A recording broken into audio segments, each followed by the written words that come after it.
Sir hello, জি জি। ফার্মাসিউটিক্যালের নামটা দেন এনে কার থেকে নিতেছেন? কার থেকে নিতেছি ধরেন স্কয়ার।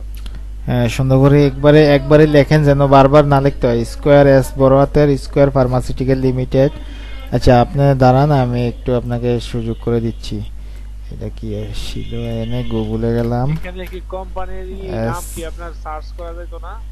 এই দিলে সার্চে আসতো না? না এটা আসবো না, কারণ আপনার হচ্ছে কার থেকে প্রোডাক্ট নেন এটা একবার করে আপনি এন্ট্রি করতে হবে এখানে। তা আমি ও, গুগল থেকে আপনার কাছ থেকে নেই। দিলাম। দেওয়ার পরে হচ্ছে প্রসেসিং দিলাম। হ্যাঁ কন্টাক্ট পারসন নাম এটা স্কোয়ার, এস কিউ দিলাম। আমরা দেখতেছি এটা আরো সোজা করার জন্য, হ্যাঁ, এই নামগুলোর বাই ডিফল্ট করে দেবো। জাস্ট এখানে সার্চ দিলে চলে যাবে। কন্টাক্ট পারসন নাম আমরা ওনার নামটা দিলাম, বলেন ঠিক আছে। হ্যাঁ। এরপরে মোবাইল নাম্বার যেহেতু আমাদের কাছে নাই, আমরা কি করব? 01834 লেখেন না জিরো একটা, ওয়ান এইট অসুবিধা নেই। Three four 756495। 756495। জি ঠিক আছে, আর কিছু দিব না, দরকার নেই, শেষ, কাজ শেষ। এবার যদি আমি এনে স্কোয়ার লিখি, যতবার লিখি ততবারই আমার এসকিউ এসকিউ স্কোয়ার ফার্মাসিউটিক্যাল, যত square square S square square pharmaceutical, যেটা দিলাম।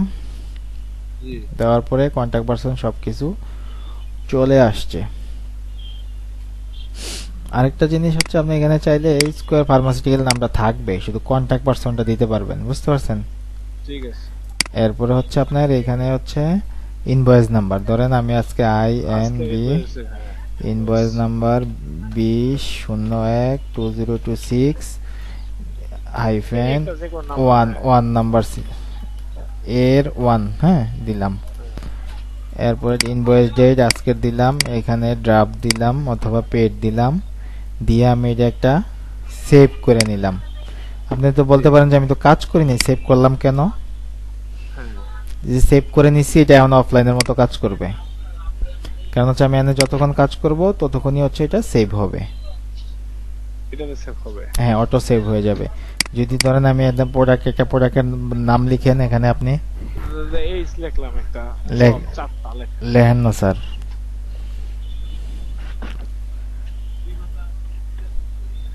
হ্যাঁ, এই জব লিখলাম, এস ফর এক্সাম্পল 30 ml এর কোয়ান্টিটি লিখলাম আপনার চারটা।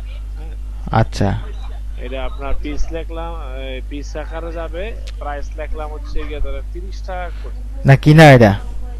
হ্যাঁ, এটা কিনা? এটা কিনা ইউনিট প্রাইস। হ্যাঁ কিনাটা লিখবো তাইলে এটাতে। হ্যাঁ হ্যাঁ। এটাতে লিখবো আরেক, 26 টাকা 40 পয়সা। আচ্ছা আরেকটা জিনিস করতে পারবেন স্যার। হ্যাঁ। ধরুন আপনার জি। 4 পিস কত দিয়ে কিনছেন ওটাতে ইনভয়েসে লেখা থাকে, একটু মাউসটা ছাড়েন, এনে টোটাল বসাই দিলে এই যে দেখেন আমি গাইডা দিলাম সব এখানে, এই যে কাটলাম। এখানে যদি আমি কত দিয়ে কিনছি 110 টাকাও যদি দেই, হ্যাঁ, সে হ্যাঁ। অটোমেটিক ইউনিট প্রাইসে ভাগ করে নিবে। ঠিক আছে। আর হচ্ছে আমার এমআরপি, তাহলে আমি বিক্রি করব কত? বিক্রি করব 30 30। টাকা হ্যাঁ, 30 টাকা। বুঝতে পারছেন স্যার? হ্যাঁ হ্যাঁ। এই যে হলো এই হলো অবস্থা, বুঝছেন? কত পার্সেন্ট প্রফিট হ্যাঁ। মার্জিন থাকে? এই 8.63। আর স্যার আরেকটা লিখি আমরা ওষুধ এই স্কয়ার এটা সেক্টর লিখলাম। লিখি স্যার, আপনি লিখবেন না আমি লিখবো? আমি লিখি। আচ্ছা স্যার। হ্যাঁ, সেক্টর 20 লিখলাম। জি। সেগুলো 20। এর কোয়ান্টিটি দিলাম হচ্ছে আমরা 500 পিস বা 50 পিস, হ্যাঁ স্যার। হ্যাঁ, এটার এমআরপি 6 টাকা, ঠিক আছে। 6 টাকা। হ্যাঁ। আর এটা কিনছেন ধরেন আপনি 50 পিস, যদি আপনি একটা জিনিস হইলো, ক্যালকুলেটারে গেলাম, 5 টাকা 50 পয়সা ইন্টু 50, 275 টাকা যদি আপনার কিনা পড়ে, হ্যাঁ, এই দেন এইটাও বেরিয়ে গেছে 8 টাকা 33 পয়সা প্রফিট মার্জিন। বুঝতে পারছেন স্যার? হ্যাঁ। এইভাবে আপনি এটা এক এক করে এন্ট্রি করবেন। এইবার চেঞ্জ করলাম। হ্যাঁ, আপনার 385 টাকা থেকে 385 টাকা থেকে আমি ডিসকাউন্ট পাইছি ফার্মাসিউটিক্যাল থেকে 15 টাকা। ঠিক আছে স্যার, হ্যাঁ, যে 15 টাকা ডিসকাউন্ট পাইছি। তারপরে আমি চাইলে এনে পার্সেন্টেজও দিতে পারবো, কত পার্সেন্ট পাইছি as for example 3%. এটা পার্সেন্টেজ বসবে, এখানে টোটাল একটা রাউন্ড ফিগার বসবে। ঠিক আছে স্যার, পার্সেন্টেজ দিলে এখানে চলে আসবে না, বা এখানে অ্যামাউন্ট দিলে পার্সেন্টেজ চলে অটো চলে আসবে। তারপরে আমার এখানে টোটাল কাজ শেষ। আমি চাইলে ব্যাকে যাইতে পারবো, সেভ দেওয়ার দরকার নেই, কারণ হচ্ছে আমার এটা অটো সেভ নিয়ে নেয়। তারপরে আমি সেভ দিলাম। এইবার আমি যদি ভিউতে যাই, এই দেখেন স্যার এগুলা কিন্তু পেড দিছি, যায় দিছি, স্টকে যায় নাই। স্টকে যায় না, এটাই হচ্ছে যে মেইন। আমি তো এটা করতে পারছি, হুম। এখন স্টকটায় যাইতে পারে না, অ্যাড স্টকে যায় না। এইবার আমি ধরেন যদি এটারে ড্রাফটে রেখে সেভ করতাম, তাইলে আমার ওই ড্রাফটের মতোই সে কাজ করছে স্যার, বুঝতে পারছেন? এই ড্রাফটে রেখেই কাজ করছি। হ্যাঁ, এরকমই ছিল, পেড দিছি, যাই দিছি। এইবার যদি আমি পেড দেই স্যার, অটোমেটিক সেই স্টকে চলে যাবে। যে দেখেন রিফ্রেশ দিলাম, দেখছেন 4 পিস আর 50 পিস, তার মানে সে আমার তখন পেড দিচ্ছি কিন্তু সে কাজ করছে ড্রাফট হিসাবেই। ও, পেড দিতে হবে। হ্যাঁ, আরেকটা অপশন আছে স্যার, ধরেন আপনি যদি ড্রাফটে রেখেই কাজ করেন, হ্যাঁ, সে এই যে দেখেন মানে এখন তো আমি পেড দিয়ে দিছি, এটা যদি ক্যান্সেল করি আসবে, কিন্তু ড্রাফটে আমার স্টকে ছিল। আমি যদি আমি রিফ্রেশ করি ক্যান্সেল দিয়ে, দেখেন আবার চলে গেছে। তার মানে ড্রাফটে শুধু পেডের হচ্ছে গিয়া, পেড আর ড্রাফটে কোনো কাজ করে না, জাস্ট এটা আপনার একই ক্যাটাগরি। হ্যাঁ, কিন্তু ক্যান্সেল যখনই দিলাম আমি, তখন সে হয়ে গেল stock না হয়ে গেল। এইবার আমার আরেকটা কাজ হইলো, তাহলে আমরা কি করলাম, এখানে ধরেন আমরা কি করব, এন্ট্রি করার সময় স্টক এন্ট্রি করব এই যে পারচেজ ইয়াতে দিয়ে, ড্রাফটে দিয়ে। হ্যাঁ, তারপরে ড্রাফটে দিয়ে আমরা এখানে আসব, এভাবে থাকবে। আসার পরে আমরা ভিউতে যাব, যাওয়ার পরে যদি পেমেন্ট দিয়ে থাকি তাহলে অ্যাড পেমেন্ট করব, তাহলে অটোমেটিক স্টকে চলে যাবে। আর যদি আমরা পেমেন্ট না দেই, ডিউ থাকে, সেখানে এখান থেকে জাস্ট আমরা এখানে পেড দিব, তাহলে আমাদের প্রোডাক্ট স্টকে যাবে, কিন্তু ফার্মাসিউটিক্যাল আমার কাছে টাকা পাবে। এই জায়গায় ক্লিয়ার স্যার পারচেসটা? জি, আচ্ছা, এটা একটু অ্যাডভান্স টাইপের সফটওয়্যার, তো একটু জটিল। যে দেখেন আমার এখানে পেমেন্ট স্ট্যাটাস ডিউ আছে, কিন্তু চলে গেছে হচ্ছে প্রোডাক্ট স্টকে। এবার যদি স্যার আমি ডিরেক্ট চলে আসি রিপোর্টের মাঝখানে প্রফিট অ্যান্ড লসে, দেখেন আমার এখানে প্রফিট অ্যান্ড লসে কোনো প্রফিট লাভ কিছুই নাই। তার মানে আমি স্টকে প্রোডাক্ট কিনছি 370 টাকার। কত টাকার প্রোডাক্ট কিনছি, নিট পারচেস করছি আমি এত টাকা দিয়ে, হ্যাঁ, বুঝছেন?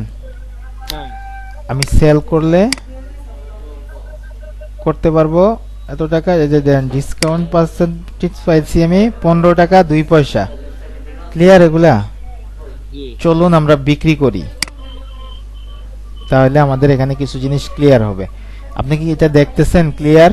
জি, জি, জি, আচ্ছা, যে প্রোডাক্ট দুইটা আমরা নিছি, ওই হ্যাঁ। প্রোডাক্ট দুইটার মধ্যে আপনার ইডিটে যে আমরা দুইটা জিনিস সেট করতে পারবো। আমি জেনারেলে কত বিক্রি করব, ওইটার এমআরপি রেট, হোলসেলে বিক্রি করব কত। তখন আমি যদি এখানে সার্চ করে হোলসেলে ক্লিক করি, অটোমেটিক রেটটা চেঞ্জ হবে। এগুলো আরো আসবো আমরা আস্তে আস্তে অ্যাডভান্সে, বক্স আকারে, পিচ আকারে, স্টিপস আকারে কিভাবে সেট করতে হয়, কিভাবে বিক্রি করতে হয়, বুঝতে পারছেন? জি, আচ্ছা, তাহলে আমরা নরমালি এখন জেনারেল কাস্টমারের জন্যই বিক্রি করি। যদি কাস্টমারের নাম নাম্বার রাখতে চান, এই যে এখানে অকিনে কাস্টমারের নাম থাকবে, এখানে কাস্টমারের ফোন নাম্বার থাকবে।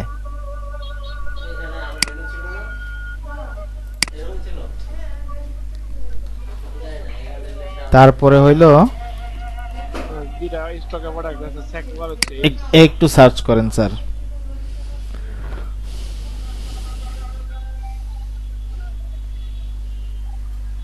এখানে তো স্টক দেখায় না, দেখা যায়। দেখা যাবে। দেখাইছে 4টা। হ্যাঁ এখানে একটা নিলাম, একটা সেল করলাম। আচ্ছা এখন এইখানে হচ্ছে যদি কাউকে ডিসকাউন্ট দিতে চাই, ইউজুয়াল ডিসকাউন্ট দিব। আর এটা কি?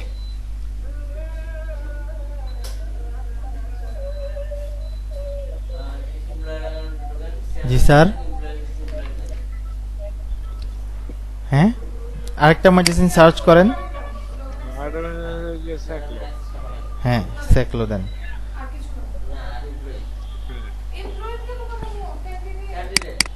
কয় পিস স্যাকলো 10 পিস। বসাই দেন এনে 10 পিস স্যার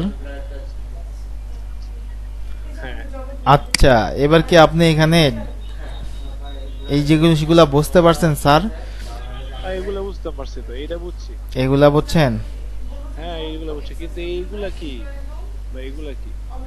আচ্ছা আমরা ওইদিকে পরে যাই, আগে যেগুলো রেগুলার এগুলোই শিখি। হ্যাঁ আমরা আবার পরবর্তী স্টেপ বাই স্টেপ ট্রেনিং এ, আজকে মিসিং হয়েছে আমাদের একটু ইলেকট্রিসিটিতে প্রবলেম হয়েছিল, এই জন্য সকাল 10টায় আমি আপনার সাথে কথা দিয়ে জয়েন করতে পারিনি। হ্যাঁ আমি ওই আবির ভাই অরূপ ভাইকে বলছিলাম যদি একটু সম্ভব হয়, আপনারা ওনারা আবার এই প্রোডাক্টে মানে অবগত নয় বুঝছেন, সেই জন্য আসলে।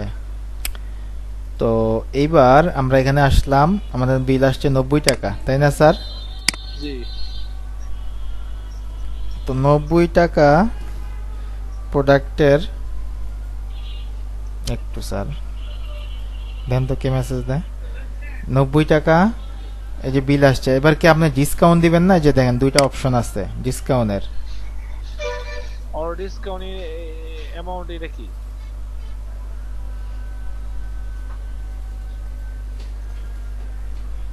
এখানে হচ্ছে আপনার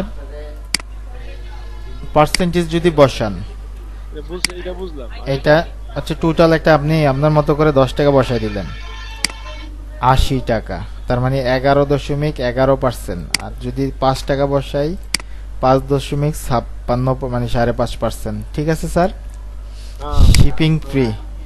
যদি চান আপনি 50-60 টাকা যোগ করলেন, ঠিক আছে। আর যদি মনে করেন যে না দরকার নাই, দিলাম না। হুম। এইবার পেমেন্ট মেথড তো ক্যাশ তো থাকবেই সব সময়, যদি অন্য মেথডে নেন সেক্ষেত্রে নিলেন। এইবার দেখেন আপনি রিসিভ করছেন 100 টাকা, আপনার বিল ছিল 85 টাকা, তার মানে 15 টাকা সে ডিউ পাবে। এইবার যদি আপনি ক্যাশ থেকে 15 টাকা তাকে দেন, এই যে, আর যদি বরাবর রিসিভ করেন 85 টাকা, সেক্ষেত্রে এইটা ওনার লেখার দরকার নাই। সেলটা কি ক্লিয়ার স্যার? দুই জায়গায় জি। পারচেজ এবং সেল। জি এখানে যদি রেফারেন্স কোনো জিনিস রাখতে চান সেই ক্ষেত্রে নোট রাখতে পারবেন। এড পেমেন্ট এগুলো আমরা পরবর্তীতে যাব, আপাতত ক্যাশ ট্যাশ এগুলোর মধ্যেই থাকি, পারচেজ এবং সেল। এইবার আমরা সেভ ইনভয়েস দিয়ে দিই নাকি স্যার? জি এটা আপনি ফাইনালি দেন। সেভ ইনভয়েস এটাতে দিলাম না। হুম, আর পেমেন্টের সিস্টেমটা আছে। ঠিক আছে। প্রিন্ট ইনভয়েসে যান। জি এই হচ্ছে আপনার ফার্স্ট ইনভয়েস। জি ইনভয়েস নাম্বার এখানে শো করতেছে, ডেট এখানে শো করতেছে, কোয়ান্টিটি, ডিসকাউন্ট আইটেম, ক্যাশ, ফার্মেসির নেম, হ্যানত্যান, এই আর কি। সিগনেচার, ক্যাশ মেমোর অপশনগুলো, এগুলো আমাদের যদি থেকে দেওয়া, আপনার যদি প্রয়োজন না হয় আমাদের বলবেন, আমরা উঠিয়ে দিব। ইনভয়েস খুব ছোট হয়ে যাবে। ঠিক আছে, এটা ভালো তো। আচ্ছা, এগুলো আছে, ঠিক আছে। নিয়ম কানুন ওকে। তাহলে আমরা কি শিখলাম আজকে? পারচেজ এবং সেল। এবার পারচেজটা আরেকটা বার দেখাবেন? হ্যাঁ অবশ্যই দেখাবো, কেন না। জি এইবার আমি ভিডিও রেকর্ডটা বন্ধ করি, কারণ এটা আমি পারচেজ